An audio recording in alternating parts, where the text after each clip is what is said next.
Agora é oficial, a Americanas acabou de anunciar que ela entrou em recuperação judicial. E imagino que você esteja acompanhando essa história. 20 bilhões fora do balanço. Será que teve fraude contábil? Será que o grupo 3G sabia? Americanas vai quebrar? Vai falir? O que vai acontecer? Então, esse é o tema do nosso vídeo de hoje aqui no Orienta Invest. E independente de você ser investidor da Americanas ou de alguma forma estar exposto ali à parte de dívida que a companhia tem, eu te convido a assistir esse vídeo, porque esse aqui, gente, é um dos casos talvez mais emblemáticos aí e surpreendentes que a gente tem na história corporativa brasileira, e com certeza tem alguns aprendizados interessantes que a gente pode trazer aqui como investidor. E para começar, antes de mais nada, quem é Grupo Americanas? Tenho certeza que você mora no Brasil e em algum momento você foi ali na lojinha da Americanas, que tem tudo que é lugar, seja para comprar um chocolate, comprar um desodorante que está faltando na sua casa. E realmente, essas lojas físicas da marca Americanas fazem parte ali do grupo. Para você ter uma ideia, são mais de 1.700 lojas da marca Americanas espalhadas aí pelo Brasil. Mas não é só isso que a companhia tem. Temos também a parte do braço digital, onde entra a Americanas.com, a Submarino, a Shoptime, mas tem outras coisas ali dentro também que muitas pessoas não sabem. Recentemente, a Americanas comprou a operação do Hortifruti Natural da Terra, entrando ali no segmento de supermercados, por exemplo. Eles também fizeram a aquisição da Unico, que engloba ali as marcas de varejo da Phuket e da Imaginarium. Tem ali também algumas parcerias na parte de conveniência. Tem a AME Digital, que é a parte de serviços financeiros. Então, trago tudo isso porque Americanas não é só a marca Americanas. Tem mais coisa ali dentro. E vamos recapitular, que isso é importante nessa história que a gente vai trazer aqui no vídeo, que a Americanas, até alguns anos atrás, ela era uma empresa de dono. Quem que era o dono da Americana?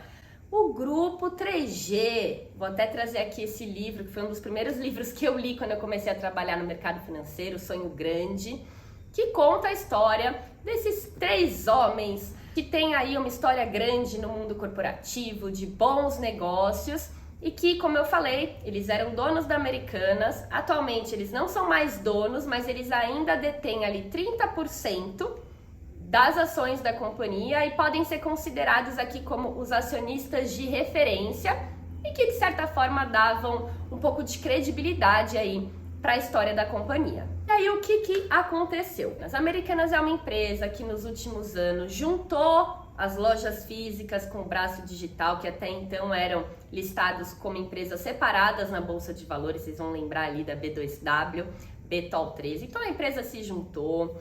É claro que a gente está vendo esse movimento mais competitivo no setor de varejo, mais competitivo no setor de e-commerce. Então, a empresa ali não estava apresentando resultados maravilhosos, estava ali num momento, vamos dizer, de recuperação, de retomada, de tentar melhorar as margens. E foi aí que, recentemente, ano passado, foi anunciado a vinda de novos executivos para tocar o dia a dia da operação, executivos de nome, para realmente melhorar ali a rentabilidade da companhia. E o que aconteceu foi que, agora, comecinho do ano, CEO e CFO de Americanas, novos CEOs e CFOs assumiram, e depois de 9 dias, eles vieram a mercado para falar que eles encontraram inconsistências contábeis nos balanços da companhia. Em 9 dias eles perceberam que haviam essas inconsistências contábeis, que não é algo recente, que eles acreditam aí que acontece há mais ou menos 7 a 9 anos, na ordem da casa de 20 bilhões de reais, que não é pouca coisa, e que tudo isso estaria relacionado à tal da operação de risco sacado. Vamos entender aqui junto o que é essa operação de risco sacado e o que aconteceu com os balanços da companhia. Apesar da gente ainda ter muita incerteza com relação a isso, tá? Porque a empresa ainda precisa vir aqui a mercado, republicar balanços para entender o que passou e como que aconteceu. Como que funciona essa operação? Isso é uma prática super comum de mercado, tá? Inclusive para companhias que atuam no segmento de varejo, especialmente varejo de bens duráveis, que é eletrodoméstico, eletroeletrônico. Então, como é que funciona? Nessa relação empresa-fornecedor, então vamos imaginar aqui que a Americanas vai lá comprar uma geladeira com o seu fornecedor. Muito dificilmente ela paga ali à vista. Olha, fornecedor, me dá a sua geladeira, eu vou te pagar já. Não. Como ela ainda demora para vender essa geladeira para o consumidor, ela consegue negociar ali com o fornecedor, olha, me vende essa geladeira agora, mas eu vou te pagar daqui 90 dias, daqui 120 dias. Enfim, tem ali o prazo de negociação com o fornecedor. E pensando aqui na ótica do fornecedor, o fornecedor é menor do que a Americanas é uma empresa maior. E, pô, é difícil ali para ele manter o capital de giro da companhia dele, né? Ele vai, entrega a mercadoria, mas ele só recebe depois de um tempo. Ele fica ali com uma contas a receber, né? Ele tem um saldo que a Americanas deve para ele receber. É muito comum que esse fornecedor, para ele poder continuar a tocar o dia a dia da operação dele, que ele vá lá no banco e peça uma antecipação de recebíveis, que é o que a gente chama. Ele pede o quê? Pô, eu quero antecipar ao banco. Sabe esse dinheiro que eu só posso receber daqui 180 dias? Será que você não aceita me dar esse dinheiro já? A um custo, claro, porque banco não empresta dinheiro de graça para ninguém, ele cobra ali uns juros, mas aí pelo menos eu toco o dia a dia da operação e quando eu receber ali esse dinheiro, eu pago o que eu devo para você. A gente está falando aqui de financiamento de curto prazo. Isso é normal. O que acontece? Acontece que muitas vezes esse fornecedor ele é pequeno, ele não tem um balanço tão sólido, então o banco nem sempre ele aceita fazer essa antecipação de recebível para o fornecedor. Ou se ele aceita, ele fala, eu aceito, mas vou te cobrar uns juros bem alto, tá? Porque, né, você é mais arriscado, você não tem tanto balanço. É aí que vem a empresa grande, a varejista. Vem a Americanas e fala o quê? Olha, eu quero uma relação aqui de ajuda mútua com o meu fornecedor. Então, o que eu posso fazer? Ao invés do banco ter que antecipar, né, esse pagamento diretamente para o fornecedor, eu entro no meio. Então, ela negocia ali com o banco. Banco, vamos fazer o seguinte, você faz esse pagamento antecipado para esse fornecedor, então ele não recebe em 180 dias, ele recebe imediatamente, mas quem está assumindo o compromisso de te pagar sou eu, não é o fornecedor. Eu estou assumindo essa dívida com você. E isso faz com que o custo, né, os juros que o banco está disposto a cobrar para fazer essa triangulação, né, de antecipar para o fornecedor é menor, porque o credor, quem está se responsabilizando em pagar essa dívida, é a Americanas e não o fornecedor. Tô falando tudo isso por quê? Porque essa é uma prática comum de mercado, tá? É uma relação ganha-ganha ali para fornecedor e para a empresa. E não é aí que tá errada a história. Isso acontece já há bastante tempo. A questão aqui de Americanas é a forma como essa operação de risco sacado passou dentro dos balanços contábeis. Vou ter que trazer aqui alguns termos técnicos, mas segura, tá? Fica comigo que a gente vai trazer a conclusão, o que isso significa na prática para quem é credor e para quem é acionista. Como a gente está falando dessa operação que envolve o banco, tem toda uma discussão ali como que a gente contabiliza isso. Tem bastante discussão sobre isso na contabilidade, tá? Mas a partir do momento que quem assumiu esse compromisso com o banco foi a Americanas, isso deveria passar no balanço como uma dívida com a instituição financeira. Então isso entra ali dentro do passivo da companhia no balanço patrimonial como dívida, e a partir do momento que a gente está falando de dívida, os juros cobrados, porque o banco, para antecipar esse dinheiro, ele cobra uns juros em cima da companhia, deveria passar aonde? No demonstrativo de resultado de exercício, como despesa financeira, reduzindo o lucro líquido da companhia, que é o lucro que sobra para nós, acionistas. Esta é a forma que deveria ser feita. Como é que aconteceu com a Americanas, ao que tudo indica, tá? De novo, aqui a gente ainda não tem certeza exatamente de como passou, é uma contabilidade complexa aqui, mas acontece que a companhia, ela não registrou isso como dívida bancária. Ela colocou tudo isso dentro da conta de fornecedores, ou seja, uma conta ali de fornecedor está no passivo, está dentro do balanço patrimonial, e colocou os juros que deveriam passar lá pela DRE, reduzindo o lucro líquido como uma conta redutora dessa linha de fornecedores. Basicamente capitalizou juros ali. Moral da história, gente, o que isso significa? Quando o CEO e CFO assumiram lá e viram isso, eles descobriram que tem mais ou menos 20 bilhões, vamos dizer, fora do balanço da Americanas, que é dívida. Então, se hoje a Americanas ela tem uma dívida ali, uma dívida bruta, próxima de 20 bilhões, tem 20 bilhões ali que não estavam registrados como dívida, estava ali dentro da conta de fornecedor. E, para piorar, os juros, eles nunca passaram um demonstrativo de resultado. Então, o lucro da companhia, o lucro líquido da companhia ao longo de vários anos, ele foi muito maior do que ele deveria ter sido, porque as despesas com juros não estavam lá. Elas estavam passando em outro lugar do balanço. E o que aconteceu depois disso, gente? Americanas, ela tem dívida com um monte de banco emprestou dinheiro para Americanas. Bota aí, todos os bancos do mercado, todo mundo emprestou dinheiro para Americanas. Por quê? Quando um banco empresta dinheiro para uma companhia, o que ele olha? Ele vai lá, ele olha a operação dela, ele vê se essa empresa tem capacidade de pagar ali esse compromisso da dívida. É com base no risco desses pagamentos que o banco também define qual que é a taxa de juros que ele vai cobrar para a companhia e, de repente, se descobriu que não, a Americanas não tem uma dívida de 20 bi, ela tem uma dívida de 40 bi. Será que a Americanas vai conseguir pagar essa dívida? Será que ela tem essa condição? E foi aí que começou toda essa briga entre credores e empresa. Diversos bancos começaram, o BTG é um exemplo, pediu congelamento, queria segurar o dinheiro que a Americanas tinha ali no banco. Por quê? Porque estão com medo da Americanas não conseguir pagar tudo isso de dívida que a companhia tem, porque realmente ela está com uma dívida muito maior do que a sua operação suporta. E aí foi esse estrago que a gente viu no mercado. De um dia para o outro, depois que saiu essa bomba, o preço da ação da Americanas caiu quase 80% em um único dia. Diversas agências de rating que até então tinham notas altíssimas para Americanas baseada naquele balanço inicial, começaram a fazer downgrade, diminuir as notas de crédito.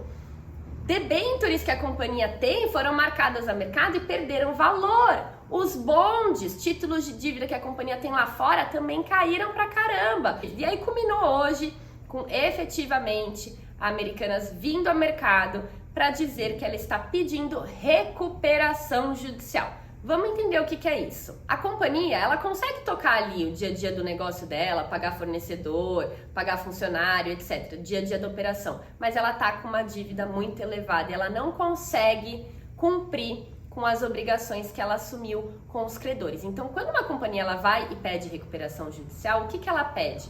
Ela pede para as regulações uma licença, 180 dias, tá? Que ela tem, onde todos os pagamentos de dívida dela estão suspensos. Ela pede, gente, tô com uma dívida muito elevada, não consigo pagar minha dívida. Me dá uma licença aí por 180 dias.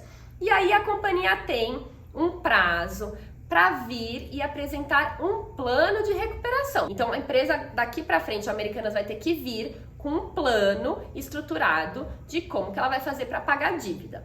Tem várias discussões aqui do que pode ser feito, tá? Uma delas é o que a gente chama de venda de ativos. A Americanas pode começar a vender alguns dos negócios que ela tem para outras empresas, levantar dinheiro e pagar as dívidas. Essa é uma opção.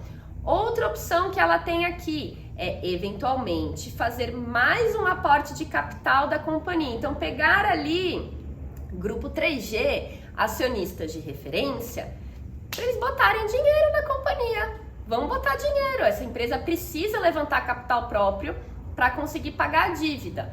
Pelo que a gente viu nos jornais, tá? O grupo 3G estaria disposto a injetar 6 bilhões de capital na companhia. Os bancos já falaram que é pelo menos 10 bi para conseguir não ser a quebradeira total. Então existe essa possibilidade. E também existe a possibilidade da companhia vir e renegociar essas dívidas. Então realmente sentar ali com os credores e eventualmente negociar uma redução dessa dívida, uma redução no pagamento de juros, eventualmente converter uma parte dessa dívida para ações. Então, é isso que vai rolar. Apresentando esse plano, os credores precisam aprovar para ver o que vai acontecer com a companhia. Então, esse é um resumo da ópera. Como eu falei, essa aqui é uma história muito marcante na história corporativa brasileira. Então, ó, você que está aqui investindo, bota check aí na sua lista de sim, eu vi uma companhia enorme da Bolsa de Valores ter inconsistências contábeis que a gente não sabe se é fraude e do dia para a noite resultar numa recuperação judicial. Acho que essa é a parte que mais me incomoda. Muitas pessoas vindo me perguntar, né? Mas, pô, Mari, como? Como que ninguém percebeu esse negócio que está acontecendo? O que eu posso dizer aqui na ótica de investidor ou de credor, gente, da forma que os balanços foram publicados, não tinha como saber. Ninguém conseguia enxergar isso através do balanço. É até por isso que nós temos diversos fundos de investimento que têm as ações da Americanas na carteira, inclusive fundos de investimento lá de fora, como a BlackRock, que é uma das maiores gestoras do mundo. As agências de rating tinham ratings super elevados para a companhia. A gente tinha um monte de banco, todos os bancos aí do mercado que emprestavam dinheiro para ela. Realmente, assim, não tinha. Me perguntaram, eu já fui analista, né? Eu cobri formalmente as ações da Americanas quando eu trabalhava no mercado financeiro ali fazendo recomendação. Mari, você já viu isso? Não tinha como ver. E acho que essa é a grande questão de entender como é que isso passou sem ninguém ver. Eu não tenho essa resposta. Mas alguém devia saber o que estava acontecendo. Vão ser presos? Não vão ser presos? O que vai acontecer? A gente vai ter que aguardar. O que eu percebo é que os bancos estão vindo matando aí em cima do grupo 3G, em cima de qualquer pessoa que passou por área financeira de Americanas para entender como que essa contabilidade foi feita dessa forma. Porque sim, esta foi uma inconsistência contábil muito grande, feita ao longo de muitos anos e que pegou todo mundo de surpresa no mercado.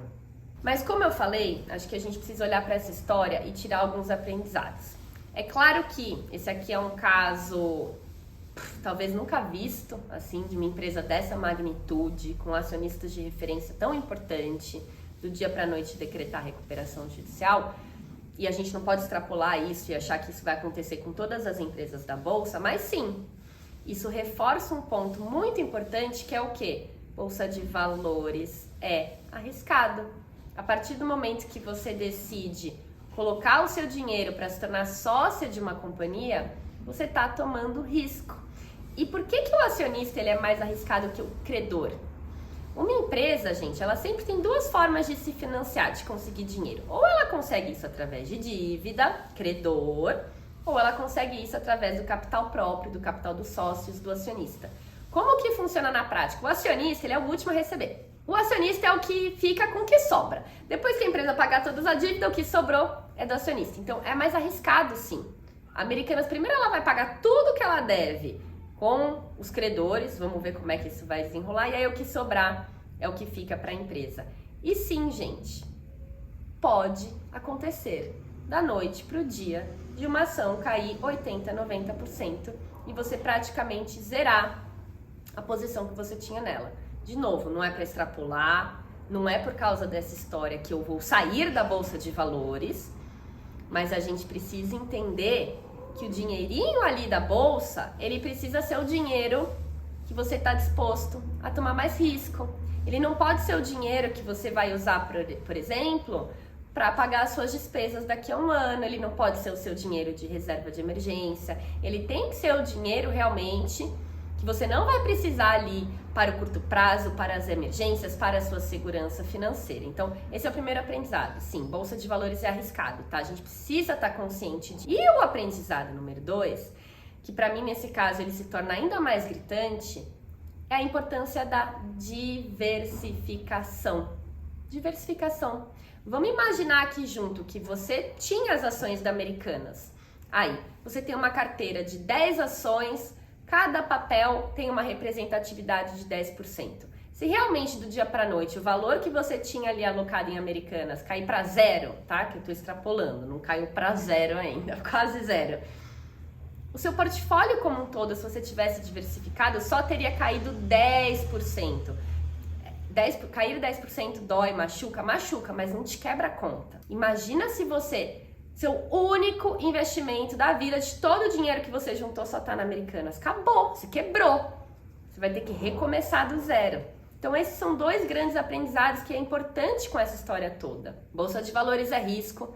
Não pode ser o dinheiro que a gente precisa para as necessidades, para as seguranças, para as emergências. E número 2, estar diversificado. Tanto dentro de uma carteira de ações, como em classes de ativos. Sempre brinco aqui. Não é todo o meu dinheiro que está na Bolsa de Valores. Apesar de eu trazer muito esse tipo de conteúdo aqui para vocês, dentro do Orienta Invest, que inclusive, galera, se inscreve aí no canal, deixa seu like se esse vídeo ajudou, compartilha pro pessoal. Meu dinheiro não tá todo na Bolsa de Valores, a Mari também tem renda fixa, a Mari também tem outras coisas, a Mari também tem dinheiro fora do Brasil. Importante isso, tá? E agora sim, vamos falar um pouquinho. E aí? O que eu faço com Americanas? É hora de investir, não é hora de investir, mas para isso vou trazer um convidado especial aqui pro vídeo. O Rafa aqui para participar, mais para dividir para vocês como que tá a nossa cabeça, que eu sou acionista com cabeça de longo prazo em relação a Americanas e trader, curto prazo, relação às Americanas, quer que eu fale? Começa! Gente, esquece operar Americanas agora, tá? Tanto day trade quanto swing trade, não tem operação ali para se fazer. Se vocês separarem ali no gráfico, o volume caiu totalmente nesses últimos dias aí de operações. E tem outra coisa, saiu totalmente do técnico ali o gráfico, não tá respeitando nada, só tá caindo em linha reta, tá entrando em leilão todo o tempo. Se você já opera, né? E já se viu numa situação onde a sua operação entrou em leilão, você só torce para ser a favor, né? Você vira torcedor ali em vez de operador mesmo. Então não tem o que se fazer nessa ação aí. Tá todo mundo perguntando, dá para operar day trade? Deve estar todo mundo olhando para ela. Esquece, tá, gente? Não tem nada técnico para se fazer nesse gráfico aí. E do meu lado, como eu falei, né? Temos sim diversos investidores que tinham as ações Americanas dentro ali da carteira. Era uma história que eu classificaria ali como uma empresa de muitos anos, com uma marca forte, que não tem entregado um super resultado, mas que era uma potencial história ali de turnaround, com uma nova gestão vindo, né? O novo CEO, o novo CFO, potencialmente melhorando a rentabilidade da companhia. Essa era a história que a gente tinha de Americanas antes, foi por isso que eu falei, dentro da estratégia de muitas pessoas isso fazia sentido, mas agora a gente muda. Ela ainda é uma história de turnaround, né? De uma empresa em recuperação, mas a gente está falando de uma empresa que pediu recuperação judicial. Vocês sabem bem aqui que eu tenho um viés forte de qualidade, uma cabeça de longo prazo, de realmente investir em boas empresas que eu tenho confiança, que eu acredito que vão crescer o lucro. Então eu particularmente aqui não faz sentido para mim olhar para Americanas agora, inclusive por questão de governança, é uma empresa que eu tiro do meu radar. Ela não faz parte ali mais das empresas para acompanhar, porque ela não passa dentro desse critério. Mas de novo, gente, só cuidado aqui, tá? De não querer, nossa, caiu muito, então uma hora ela vai voltar a subir. Cuidado. Isso aqui é uma história complexa, a gente sabe o exemplo de Oi, por exemplo, que uma recuperação judicial, ela pode durar mais tempo do que o esperado, tem muitas variáveis ali. Se isso fizer sentido dentro da sua estratégia, do seu perfil, da sua alocação ali, tudo bem, mas cuidado para não querer aproveitar esse momento de queda para acertar e achar que vai subir e ganhar 500% com loja americana, tá? Se mantém fiel, ó quem veio aqui, Zion Lee, se mantenha fiel à sua estratégia, ao que faz sentido dentro da sua carteira. Então é isso, gente. Espero que vocês tenham gostado desse vídeo. Se inscrevam aqui no canal, deixem seu like, suas dúvidas, compartilhem com mais pessoas que estão curiosas sobre essa questão e vamos entender se realmente essa inconsistência contábil, se foi fraude, se não foi fraude, se teve culpado, e vamos acompanhar aí o que vai ser esse processo de recuperação judicial para Americanas conseguir pagar a dívida aí de todo mundo. Então é isso, a gente se vê por aqui. Um abraço.